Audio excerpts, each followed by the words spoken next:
Pemirsa, usai video kritikan terhadap infrastruktur Pemprov Lampung viral di media sosial, TikToker Bima Yudo Saputro dilaporkan ke polisi. Orang tua Bima pun disebut sempat mendapat intimidasi dari gubernur melalui sambungan telepon Wakil Bupati Lampung Timur. Seperti apa intimidasi yang dialami oleh keluarga Bima serta Bima sendiri dan juga bagaimana sikap pemerintah dalam menanggapi permasalahan ini? Kami akan membahasnya lebih dalam sore hari ini bersama dengan juru bicara keluarga Bima Yudo yang juga merupakan kuasa hukum keluarga Bambang Sukoco dan tenaga ahli utama kantor staf presiden atau KSP Johannes Joko. Selamat sore bapak-bapak, saya sapa terlebih dahulu. Selamat sore Mbak Fani, selamat sore Pak Bambang. Baik. Sore Pak. Pak Bambang, saya ke Anda dulu terkait dengan intimidasi yang dikabarkan terjadi atau dialami oleh baik Bima maupun juga keluarganya. Bisa dielaborasi apa saja? Oke, selamat sore pemirsa MNC yang ada di seluruh Indonesia. Jadi kembali saya akan melakukan klarifikasi terkait. Jadi awalnya memang bentuk intimidasi ini atau yang kami anggap ancaman ini datangnya dari Bapak Gubernur Provinsi Lampung ya. Karena memang ketika pada di hari Jumat itu tanggal 14 April orang tuanya Bima, Bapak Juliman ini dijemput oleh Bapak Camat Praman Utara, kemudian diantarkan untuk bertemu dengan Bapak Wakil Bupati di rumah dinas Bupati Lampung Timur. Pada saat itulah terjalin komunikasi antara Bapak Wakil Bupati dengan Bapak Gubernur terkait dengan masalah viralnya konten yang dibuat oleh Bima. Nah, kemudian setelah telepon Bapak Wakil Bupati diberikan kepada ayahnya Bima, satu kata pertama yang dikeluarkan oleh Bapak Gubernur adalah agar meminta kepada Bapak Juliman agar memberitahu Bima untuk jangan membuat konten lagi yang sifatnya merugikan pemerintah Provinsi Lampung. Seperti itu. Nah, kemudian dijelaskan oleh orang tua Bima, sebagai orang tua beliau meminta maaf atas mungkin apa yang telah menjadi viral tersebut. Kemudian statement Bapak Gubernur berikutnya adalah menerima permintaan maaf dari keluarga Bima, tetapi dengan tegas beliau menjelaskan akan tetap meneruskan masalah ini ke jalur hukum. Itu yang disampaikan oleh Bapak Gubernur.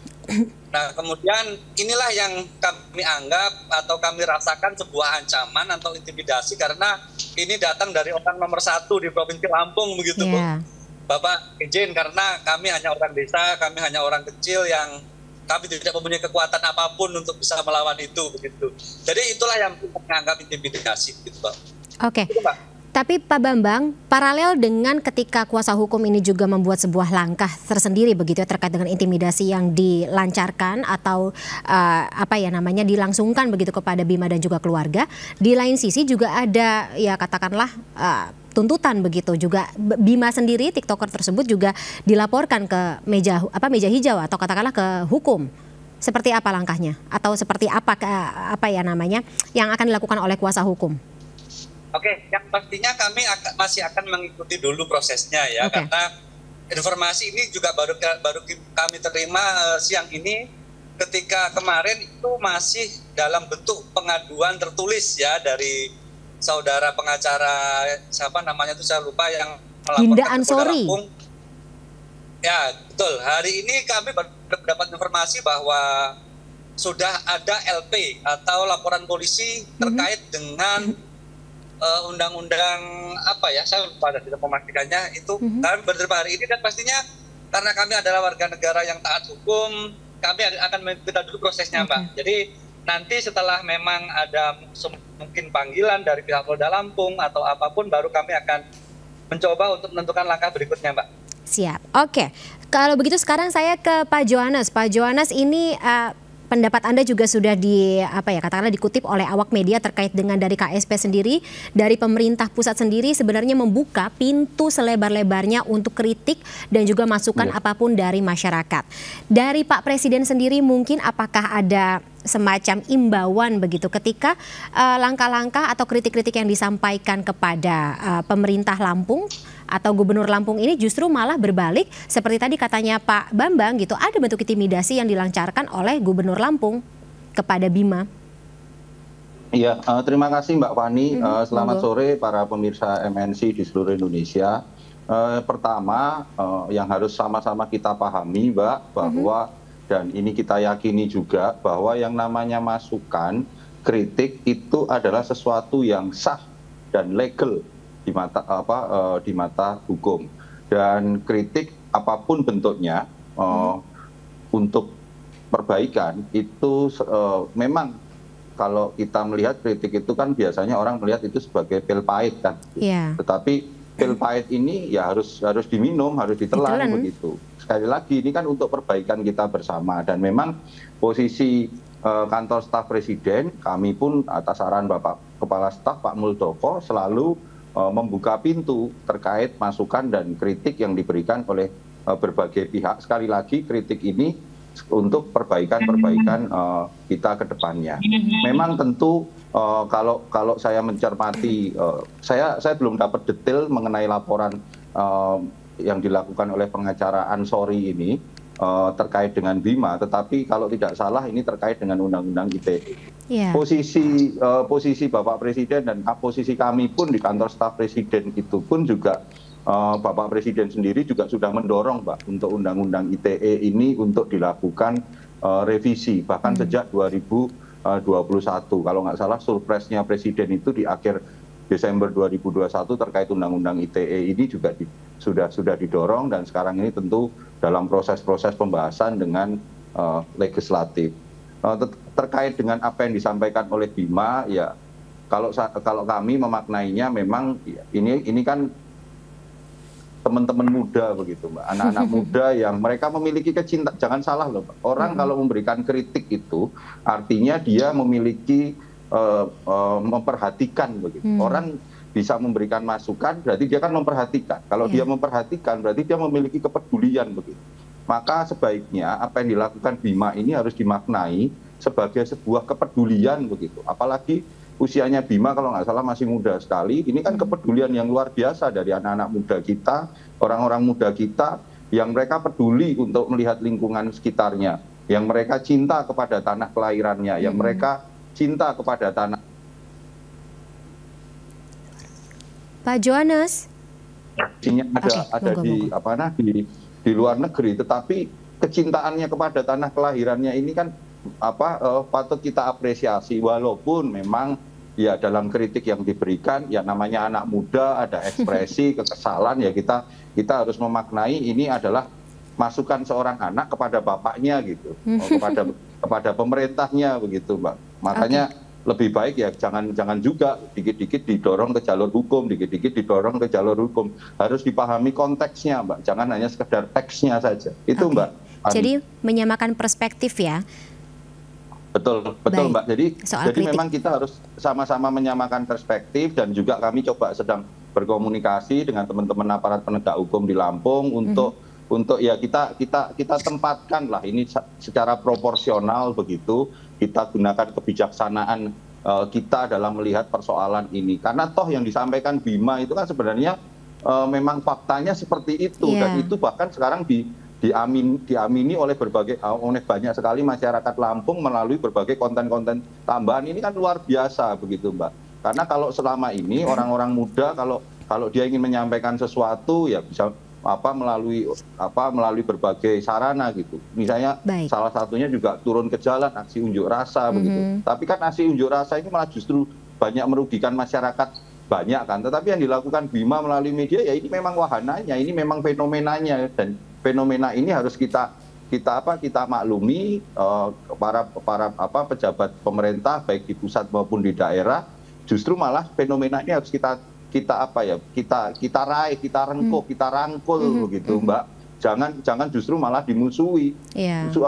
Begitu, Mbak Fani. Baik.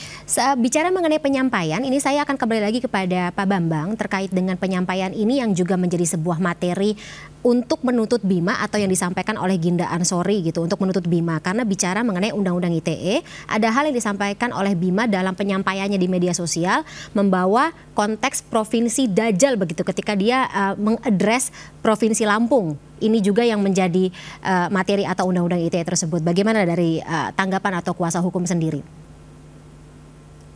Oke, sorry Mbak. agak error saya di jalan. Bisa diulang, Pak. Sorry. Baik, ini terkait dengan penyampaian dari Bima sendiri begitu, Pak Bambang. Bima dalam videonya mengatakan atau menggunakan diksi provinsi Dajjal gitu untuk katakanlah menyamakan provinsi Lampung sebagai provinsi Dajjal. Ini juga yang menjadi sebuah materi untuk menuntut Bima yang digunakan oleh Ginda Ansori gitu. Undang-undang ITE yang menyoroti diksi penggunaan diksi provinsi Dajjal. Tanggapan dari kuasa hukum sendiri seperti apa? Oke, saya sebenarnya sepakat dengan Pak Joko ya, karena memang ya ini style gaya generasi Z kalau saya bilang ya. Kalau mungkin dulu sepakat teman kita 80-an mungkin mencapaikan inspirasi itu dengan berdemo begitu ya. Dan saya pikir saya sudah sempat ingatkan ke Bima juga terkait hal ini agar mungkin lebih menggunakan diksi yang lebih tertata, yang lebih sopan begitu ya. Tapi memang kembali lagi lah, ini saya pikir karakter generasi anak muda sekarang seperti ini. Tetapi intinya secara teori pun kami sudah siap, dalam artian kalau memang ini tetap akan terus dilanjutkan ke jalur hukum, kami Gimana Pak Bambang? Suaranya putus-putus. Begitu. Oke. Baik, tampaknya ada gangguan sinyal. Nanti kita masih sama-sama untuk memperbaiki sinyal hubungan antara kami dengan Pak Bambang. Saya kembali ke Pak Johannes, mungkin ini terakhir sekalian. Pak Johannes, ketika kita harus menyamakan perspektif terkait dengan kritik tersebut. Kemudian tadi saya juga ingin klarifikasi atau konfirmasi kepada Pak Johannes terkait dengan diksi yang digunakan oleh Bima, Provinsi Dajjal. Apakah kata-kata ini juga akan masuk dalam supres presiden terkait dengan bagaimana kita bisa menyampaikan kritik, bagaimana kita bisa memberikan sebuah konfirmasi begitu, atau katakanlah memberikan kritik kepada pemerintah supaya tidak ada lagi bentuk persekusi atau bentuk stigma anti kritik terhadap pemerintah yang akan terjadi ke depan? Ya, terima kasih Mbak. Jadi gini Mbak, justru apa yang terjadi dengan peristiwa kali ini, yang terkait dengan Bima ini justru menurut kami inilah sebenarnya menjadi satu momentum, menjadi PR besar bagi kami di pemerintahan dan tentu PR besar bagi bangsa ini agar teman-teman muda ini ya harus kita dorong untuk mereka tetap kritis begitu Mbak. Harus kita dorong untuk mereka tetap memiliki kepedulian, tetapi kritis dan kepeduliannya ini disampaikan dalam satu bentuk-bentuk yang lebih santun, dan inilah sebenarnya menjadi PR bagi pemerintah dan khususnya untuk memperkuat literasi digital ini gitu Mbak. Itu kita harus melihatnya ke situ, dan kalau saya melihat ya apa yang terjadi dengan Bima ya, apalagi kemarin sempat dia menyampaikan ingin dapat protection visa atau apa istilahnya itu. Menurut saya janganlah, percayalah pemerintah ini masih seperti masih on the track kok begitu. Bahwa kritik, masukan itu juga masih diapresiasi, dan kalau kita lihat Bapak Presiden Jokowi sebagai pemimpin nasional pun juga sudah memberikan teladan, memberikan contoh bagaimana beliau dikritik, bukan hanya dikritik, bahkan difitnah, dihina, tapi itu pun beliau tidak mengambil langkah apapun begitu. Tetapi yang lebih difokuskan oleh Bapak Presiden dan timnya adalah bagaimana kita sekarang ini mengambil seluruh masukan-masukan yang diberikan kepada pemerintah, apapun bentuknya, diambil yang memang betul-betul itu menjadi kritik dan masukan yang bisa membangun dan menjadi perbaikan. Sekali lagi Mbak, menurut saya di satu sisi kita harus refleksi bersama, memang inilah fenomenanya teman-teman muda, mereka punya kepedulian, tetapi memang dalam penyampaiannya mungkin sensitivitas orang itu kan berbeda-beda begitu Mbak, antara pemerintah pusat ataupun pemerintah daerah. Dan ini mari kita jadikan PR bersama untuk kita memperkuat penggunaan sosmed, literasi digitalnya dengan lebih baik. Jangan pernah dimatikan Mbak, teman-teman muda, kekritisan teman-teman muda. Karena kalau sudah anak-anak muda kritisnya dimatikan, maka itu hanya akan tinggal menunggu senja dari sebuah bangsa Mbak.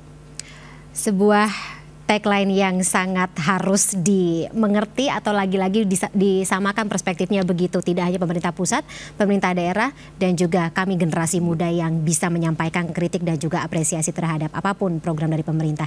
Baik, Pak Johannes, terima kasih atas waktunya bersama kami dalam MSC News Now, dan sebelumnya ada Pak Bambang Sukoco juga. Kita jumpa lagi di lain kesempatan. Sehat selalu, sampai jumpa.